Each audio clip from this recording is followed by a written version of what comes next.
От събиране на отпадъци до събиране на трофеи. Нголо Канте е спечелил всички най-значими отличия и на клубно, и на национално ниво. Ще се очудиш обаче как започва всичко.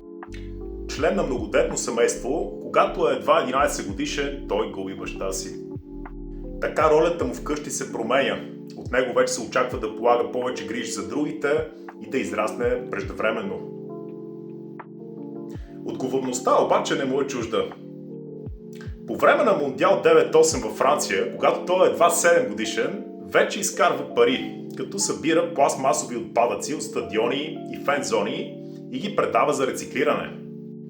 Впоследствие, когато играе в детско-юношеските гарнитури, вече прави впечатление зрелостта му. При еуфорията от спечелените отличия той не напира, като останалите да кофее с купата. За него е важно единствено това да допринася за нея, изпълнявайки качествено задачите си на терена. Образцовият му профил подтиква хората от тогавашния клуб Сюрен да му възложат и мисията да обучава деца от школата. Именно с такъв модел на поведение той се утвърждава и развива в хода на кариерата си. Всеотдаен, скромен, вдъхновяващ. С какво ти свързваш образа на Нголо Канте? Напиши в коментар.